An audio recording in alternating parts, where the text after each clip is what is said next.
rabble rousers, so welcome back to Rebellion Reborn, hiatus week 3. I am Lilith, and joining me as always is... Ricky, nothing else. Up for discussion today is the 4th ebook, Catch and Kill. It deals with my least favorite characters on the show, so I'm going to be on my best behavior and try to add positive and informative notes to this discussion, but don't hold your breath. Yeah, we've just finished the live tweets, so I've got quite a couple of notes of stuff that happened, that kind of like little breadcrumbs or something like that, or just, just little questions. So first is Under the Mask. They start off with the Shelby Easter egg, which has obviously got to do with Catch and Kill, which we'll talk about later. They also bring up Oscar Gutierrez and Alexander French, which is obviously, Oscar is Oscar and Alexander French is in Save the Cheerleader, Destroy the World, and obviously they kill him later on, and, weird, because, he seems like kind of a nice guy in the book. Miko bleeds. I just find that really weird. Like, how can a construct bleed? And then they also bring up that, she eats. I'm still getting a bit confused with Miko being a construct. We've got HRQ. They're back in St. Jude's. So maybe that's got something to do with the butterfly effect or whatnot. What is Melina actually doing in the Arctic with the Northern Lights? Do you have any idea? Because it just seems like she's testing her power, but like, how does that help with anything? Do you know what I'm saying? She controls celestial stuff, and I guess magnetism falls into that somehow, because that's how she was manipulating like the butterflies and later the bees, because they used that to navigate. How come she can't just like bring the poles back using her powers? I don't know. I think that's what she's supposed to do. Okay. Nobody really knows what her power actually is, because Erica even says, how do you stop a celestial event? And I'm like, Melina? Not Tommy? Fiona is in the episode, and Fiona is who we thought Kim was. Do you remember the flying girl? Yeah. Yeah, her name's Fiona, apparently. I got that from Heroes Wiki. But also she's in the comic book, Heroes Vengeance 3, and they've given her a name. So, Oscar and her have already met at this point. I want to ask, like, how does Luke's powers manifest? Like, why did it manifest at that point? Because if we're going with, like, original heroes, it would have been the Eclipse that kind of did it, and he would have had inklings about it. Or when they first killed that guy. Yeah, but you would assume a rush of adrenaline when you see your wife stab a dude to death. I know, right? Crap, is that going to be me next? Has she completely stabbed? But that was like a year before he actually started first manifesting. Do you know what I'm saying? Like the only thing I can think of is like maybe it's the adrenaline from being in level 5, but at the same time, like that's not as much as seeing your wife go absolutely bat doo-doo crazy in front of you. Convenient plot point is convenient, Ricky. It's still here. And also, obviously, in this Under the Mask episode, it's got HRG back at St. Jude's, and he's watching through the video. So we obviously see, he's got a different suit, so we know that's 2015 Noah. He's round a corner talking to someone, and I'm still not sure who that is, or if that's pre or post Butterfly, or if that even matters. And he walks out with Molly, but obviously in the new timeline, he walks out with Molly and Casper at that point. And then HRQ have a conversation in the car, and it seems like obviously now knowing kind of that Quentin is kind of not a double agent, but I'm still up in the air about whether he was a double agent the whole time, but everything that he says kind of has that bit more of a sinister twist to it. Well, maybe not sinister, but kind of he's just trying to get knowledge, I guess. I'm trying to wonder, is Harris a construct as well? Because he gets his arm chopped off, and it's never, like, completely bleeding all the time. It's just, like, a robot kind of arm type thing. So that's something I wanted to bring up. And Luke, in this episode, explodes, like, the exploding man, but nothing ever really came of that. Do you know what I'm saying? He just expelled all this heat kind of radiation, and nothing happened. Because heroes, nothing ever really happens. People die, but then they come back to life, unless you're fat, which is so bad. Anyway, well, there's a guy who's like one of the henchmen of Taylor, and I don't know whether or not that's Trevor Mason from the computer games, because obviously, he's got a beard. He looks kind of like him. He wears sunglasses. Maybe. Casper and Anne have like a little moment, not a sexy moment, but just a moment, and it seems like she doesn't know who he is. So once again, pre or post Butterfly. And most of all, how did Carlos survive that fall? I think that's lazy writing is how he survived that fall. It's like I can kind of understand him going toe to toe with Deering at that point, because we've seen HRG handle Sylar in level 5 and survive, but a 3-story fall kind of is a bit much. Really, that's where we're drawing the line on heroes. It's a 3-story fall. Okay, Ricky. If it was 3 foot, I'd be all right with it. But yeah, anyway, I'll move on to Needs of the Many, and once again we get Alexander French. Quentin says to Taylor, I almost met your mom. Sorry, I went really American there, but yeah, which is, one of those little things. Taylor nearly takes the sword from the sheath, and I'm still wondering if the sword has a lot more, because they kind of played around with that, like people nearly taking the sword out. They're drawn to it. Yeah. Fair enough. Taylor's baby's an Evo, obviously, so it's drawn to it for side quests. Yes. And also, I think that's if there is a season 2, it's going to be about another baby, and it's going to be Taylor's baby. She's going to be her baby's going to be the savior to all of Evo kind. Kind of like Sabine. I want to pitch that. Yes. Petition to make that happen. Kind of like Sabine's baby in the comic books. I know that was a thing, wasn't it? That's a...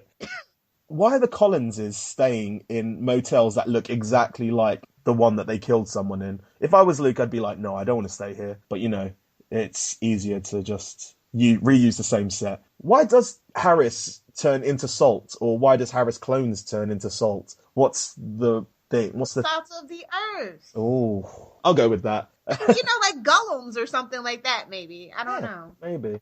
Tommy saying Peter's line has a lot more impact now, because obviously, relationships and all that. My new headcanon about what happened to Brad is that he was taken by Cole Cutler and is holding him for questioning, but let Emily go. Because she's a double agent, that's why. Yes. And Molly's kind of death scene, some of the lines stuck out. So she says, and we did everything to keep them safe, which should have been a red flag or a breadcrumb. And one which I think kind of makes sense about her dying now is, if I told you, you wouldn't go back, so none of this would have happened. So maybe her death did have some kind of relevance. It wasn't just woman in a refrigerator, but you're still going to think it is, aren't you? It is what it is when it comes to heroes. Fair enough. And we're moving on to the Lion's Den. So did Casper originally work for Angela? Because there's a point where Farah makes a phone call and talks to Casper and is just like, where the person I'm meant to meet. So I don't think that it was Angela. I think it was just Hero Truther, kind of that network, and Angela just kind of got wrapped up into it later on because of Claire, maybe? Yeah, maybe. Would Epic have worked on Miko, seeing as she's a construct? Nope. Yep. What are we calling Nathan? Is he Nathan Nakamura or is he Nathan Bennett? He is Nathan Nakamura Bennett Petrelli. hyphen. Hyphen Clark. And doesn't count. Oh. He's like a Spanish child, with just loads of last names. Anyway, I remember they brought up Taylor being a junkie. Do you reckon that's going to be brought back up in the last 3 episodes? Because it kind of felt out of nowhere. Drop plot point. Heroes classic. Are Evos part of the humanity that Erica is trying to save? No. Fair She's enough. a bigot. And Casper at one point tells Tommy, humanity has one last hope for survival, and part of that rests on your shoulders. So yeah. And the other half on Melina. Who's going to die? I also tweeted out at Joey Falco, who was one of the writers, what EPIC stands for, and he got back to me and said, Evolved Person, Identification and Capture. But he also said, unofficially, it's Erica's plan is Crazy Pants. So yes. I like the second one better. Right. Yes, I like it as well. We're going with unofficial epic. Hashtag unofficial epic. Anyway, the following people joined us on the live tweets. They were Copy of Clara, Electional1, Skylar Artis, Red Rose Piano, R Rhodes 666, Novocaine Queen, Heroes Reborn _ English Idiot 101, Spencer Weird, who is the new Paraceline, Mike Schmidt 09, Misery 235, Super LM 123, FD _ Reborn, Derek H, Astromir, Ships Abound, Martens 1403, L Borthwick 1, Lady Vice Virtue, Castle's Old Haunt, Nerdy Whale, and SXECT 08. Oh, thank you very much. Okay, so we'll go on a bit of feedback. Donald Townsend sent us a Facebook message. He basically, at first, was kind of annoyed with Quentin's character because he expected there to be a tonal shift, and kind of Quentin didn't kind of change that, but he's his favorite character now, and he admits that he teared up when he quote unquote died. Yeah. The tentacles of darkness. The tentacles of darkness in your mouth. Next up, we have Facebook stuff, because I put another question out, which was, who was your MVP of the main characters of Heroes Reborn and why? So I just went for the actual main starring characters, and next week I'll do the supporting characters. So we have Noah, Tommy, Melina, Miko, Quentin, Emily, Luke, Carlos, Erica, and Joanne. So those are the people who are on the... Carlos, really? I know, right? Well, wait till you hear the... Really, Ricky? He's a main character? Really? He is, apparently so. Wait till you hear the number of votes that they got. So I'm going to go with why these people said they liked these characters. And these are all from Facebook. So it's Mary Baker said Noah Bennett because he's an old guy and I like him. Plus he bridges the two series. Yolanda Macando said Noah Bennett with no other reason. Donald Townsend said Noah because he is the conscience of this universe. Talan Rue said Luke. A, because you asked us about Heroes Reborn characters, and HRG is technically a prime character and used as a crutch for people who watch Reborn, whereas Luke originated in Reborn. And B, because he knows loss and yet he is willing to forgive the people who killed his son, even though it took him manifesting for his change of heart. He's a sensitive guy. That means it doesn't count. Ooh. Once you're one of them, it does not count. He also finishes off with, he's a sensitive guy who is pretty much on his own. I can understand why you'd like Luke, because he is probably one of the better characters. He started off really kind of lame, as Shannon said. He was crying for the first 5 episodes, but Shannon, obviously, in our roundtable said, he's the only one with a clear arc the whole way through at the moment. So yeah, is a red flag. Exactly. He's going to die. Corinne Prevost says, Bennett's my man. S. Rune Emerson said, I love all of the characters, but Melina's clearly ahead of the curve in terms of having her head well put together, her heart in the right place, and being focused on her work. Thank you. Yeah. At least it wasn't brave, bold, and ethereal. But he did give us 3 reasonings, which essentially was brave, bold, and ethereal. No, I'm joking. Chris Kirkpatrick commented on S. Rune's Emerson, which said, she seemed very assured of herself in the beginning vignettes. But she seems younger, less in control since coming south and being separated from Farah, a woman who seems to empower her. Luke and Bennett both seem to treat her like a kid that needs protection and not the one who will help save the world. So yeah, she is basically... 'Cause she's a girl. And she's the new Claire. So yeah. Christopher Malone says, Noah Bennett, no doubt. I wasn't sure about Reborn at all, but I love the character, the story, the acting, everything about Noah/HRG is the main reason I am still watching. He is Heroes to me, despite the fact that he doesn't have any powers, makes him the most endearing and human of all the characters. Jesus Sanchez Vasquez says, Noah Bennett. Josh Lamb says Noah Bennett because he walked the wart, faced that insane, overpowered serial killer Sylar, and came out of it the other side stronger for it. Teresa Catenaccio says, you guessed it, Noah. He and Hero are the only reasons I stuck with Heroes Reborn, which I'm glad I did, because it definitely got better as the story went along. Linda Lee said, he is a company man. So I think that's another Noah Bennett. And Donald Roseborough said, HRG, because Hero isn't an option. So yes, and the votes came out with Noah getting 23, Tommy getting 9, Melina getting 6, Miko getting 2, Quentin getting 1, which was my vote.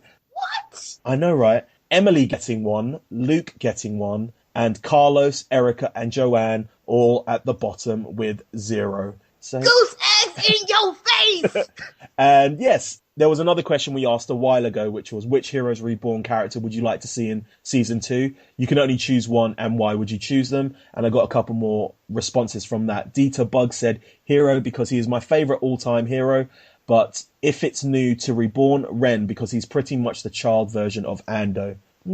I think Ren is more the child version of Hero, right? I think both Miko and Ren are like these crazy hybrids. They each have like these mixed personality traits of both Ando and Hiro, which makes it just kind of work, I think, in my personal. Definitely. And Donald Roseborough says, so far Tommy/Nathan, only because his powers and he's awesome. LMAO, and your boy loves some mystery. Still missing Tracy and Claire, though. There's a possibility. I'm so shocked they didn't bring Ali Larder back, bro. Yeah, I think, there's a possibility of getting her back if there's a season 2, just as Barbara. The third triplet. Just to finish that story. With the braid in the hair. Exactly, just to finish that story. And she's human. I think it would be interesting if she was human, but I believe they experimented on all of them, right? So, yeah. Yeah, but then it'd be like one had two of them had the synthetic abilities, and then she just was the Nathan. Yeah, or she was the test subject. She was like the base subject, I guess. That's what they... Yeah. I also asked the same question on Twitter, which was, who was your MVP of the main character of Heroes Reborn and why? And basically, I did kind of a round robin, so I put them all in order of how they showed up on Heroes Wiki, and then I did another vote with the winners. So with 17 votes, Noah, Emily, Carlos, it was split with 88 for Noah, 0 for Emily, 12 for Carlos. With 26 votes, I had Tommy, Erica, and Luke. Tommy got 58% of the vote, Erica got 4%, Luke got 38%. And with 19 votes, I had Joanne, Miko, Melina, and Quentin. Joanne got 5%, Miko got 42%, Melina got 26%, and Quentin got 27%. So, when I took the winners of all of those, it was Miko, Tommy, and Noah. With 26 votes overall, in reverse order, it was Tommy with 15%, Miko with 23%, and storming ahead, Noah with 62%. And people's reasonings were, Marciana Durant said Noah Bennett because he's been in a lot of situation and he knows how to stop them and he's there to protect his family. She also said Tommy Clark. This was probably because it was in 3 different votes. She said Tommy Clark because he loves his family, he has awesome powers and will do anything to protect his family. And she also finishes off with, he's also cute. Josh's mom 96 says, a good guy/dad.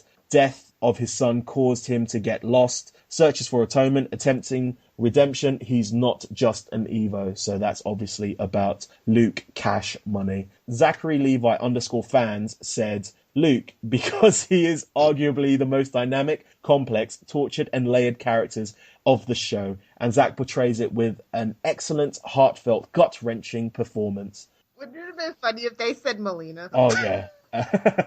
Marciana Durant again said, well, again, this is probably because it was 3 different ones, said Melina because she is nice and loves her family and wants to protect them. Marciana really does like people who love their family and want to protect them. I mean, isn't that basically what Heroes is all about? Yeah, it's about family and loving them. And awkward dinners. Awkward dinners indeed. Yes, Ariagata Mark says Tommy Clark because he is the best of all those with powers. So yes, thank you all for answering. All right, looks like we can move on to our catch and kill discussion. So yeah, like I said, it's the 4th book. The author is Dwayne Sarinsky. It is 89 pages long.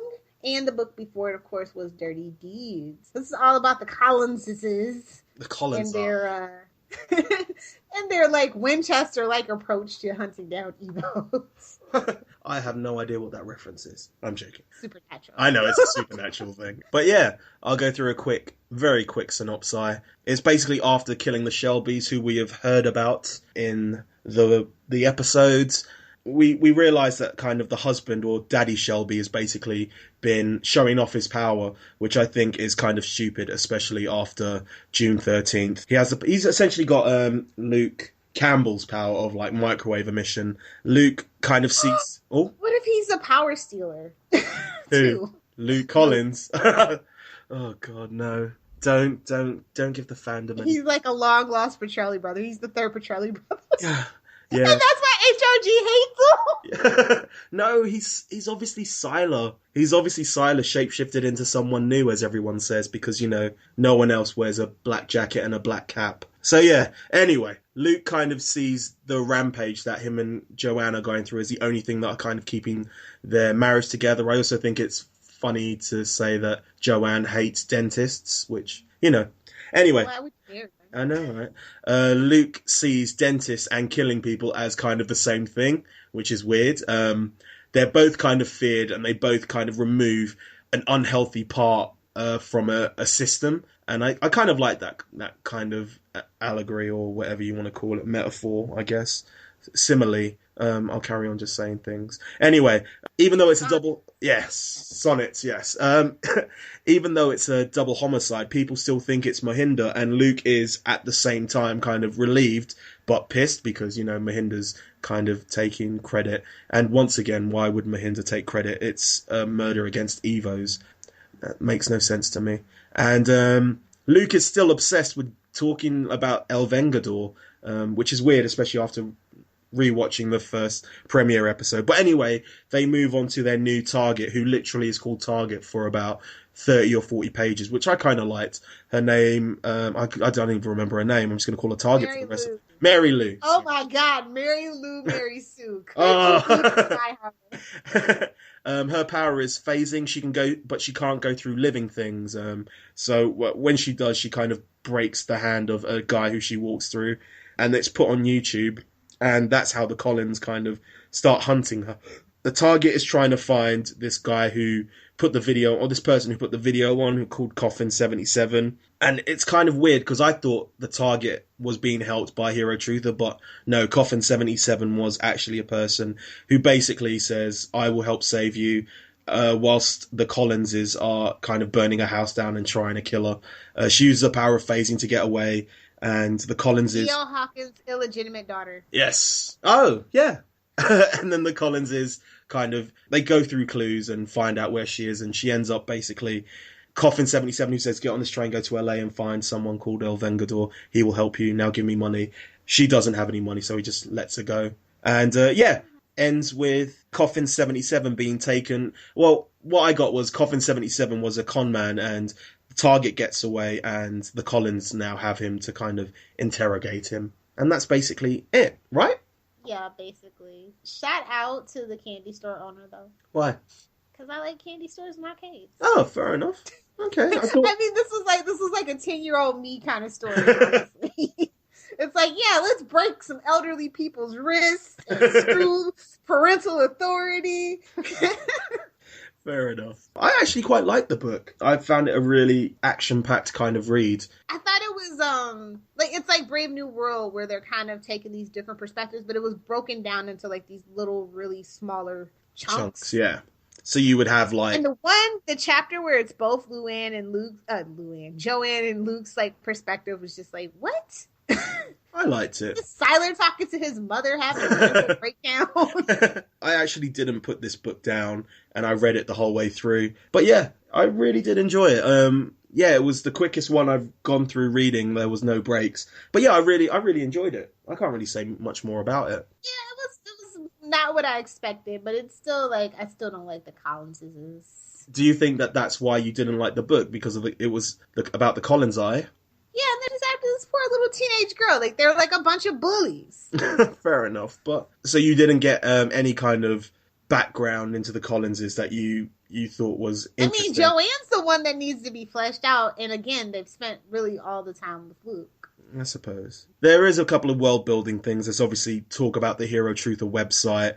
They talk about the cheerleader. They talk about the Underground Railroad. And finally, they talk about a crazy politician who could fly. So yeah, basically that's it. What grade would you give the book? You know what though? It's better than Dirty Deeds for me, so I'm gonna give it a B-. No, I'll go with a B+. Actually, I really enjoyed the book. It gave us. It was different from the other books. I kind of like that they told it from different perspectives. I think that they could have gone with just calling her the target for the whole thing, because that kind of makes her an other. If you get me, it makes her someone that makes it very. Yeah, suspensey, thrillery, spy. Yeah, definitely, yeah. Okay, cool bean. So hopefully, fingers crossed, if things work out, I'd love to talk to the author, Mr. Dwayne Terinsky, to see how he feels about his creations and to see how many scripts he got and, like, the notes they gave him. Because, I don't know, like Mr. Bishop was saying, they're very secretive about it. So I can only imagine how hard it is working under those strains. And the thing is, like, David Bishop was essentially writing a novella of the first episode, whereas these guys are writing pretty much an original story about these kind of not lesser characters, well, lesser character in the term of Deering, but about these kind of side characters. I wonder how much back and forth there was going back about, you know, what they had written, and, you know, some of them have more details to like the kind of heroes universe, and some of them are pretty much just out there on the little island. So yeah. I think why this flowed so well too is that the author is familiar with crime thrillers. He also has done a couple of digi novels as well, so he's kind of really familiar. Mm-hmm. He also worked with the guy from CIS, the creator Anthony E. Zucker. So yeah. Okay, cool. And he does some comic book work too. So that comic book writing is really does help to keep the story snappy, short, and simple. So looks like it's time for some shameless plugs and self promotion. We'll start with the show contact info. We here at Primatech Files love listener feedback. If you would like to get a hold of us, we have a ton of ways. You can email us via primatechfiles@gmail.com. You can leave us a private message or interact with our posts over on facebook.com/primatechfiles. We live tweet 2 episodes per week every Saturday starting at 11 a.m. Eastern Standard Time. For more information, be sure to follow us on Twitter at Primatech You can also find us on Clamor, Tumblr, and YouTube by simply searching for Primatech Files. If you enjoy this podcast, be sure to rate, review, and subscribe to us on iTunes. What's that? You don't have an iTunes account? That's okay. We're on a lot of podcatcher services such as Stitcher and SoundCloud. All you have to do is search for, you guessed it, Primatech Files. We're also on Libsyn. And if you want to follow our RSS feed there, all you have to do is go to primatechfiles.libsyn.com and bookmark the site to stay up to date with this podcast. Libsyn is spelled Libsyn, just in case you were wondering. We look forward to interacting with you. If you love our podcast, be sure to check out Southgate Media Group's iTunes provider page to see a list of what other podcasts are hot and trending in our network. Or you can take that one step further and visit southgatemediagroup.com, where you can find a full list of our 80-plus podcasts, along with weekly blogs and information about all the hosts. With so many podcasts that cover everything from anime to wrestling, there's sure to be tons of podcasts that could interest you. Hey guys, you should know by now that you can find me on Twitter at Lilith Hellfire. If you have a Tumblr, be sure to check out it's lilithhellfire.tumblr.com. And of course, be sure to swing by my blog if you are a pop culture junkie or comic book geek at littlepopculturevulture.blogspot.com. I also host several other podcasts on the Southgate Media Group network. Some of them are The Flashpoint, Queen Consolidated, and Channel 52. So if you are into, obviously, DC comic book related stuff, be sure to check it out. You can find my writings at tvbinges.com. It's a place for all your binge watching needs, and you can also create your own TV binge and we'll help promote it. We do a monthly binge watch, which you're more than welcome to join in. Just go to their Twitter at tvbinges just to find out more information. You can find me on Twitter at RickyJDS. That's RickyJDiaz, or Z if you're American. That was our discussion on Catch and Kill. Just follow us on Primatech Files to find out when our next live tweet is going to happen. Keep the rebellion alive.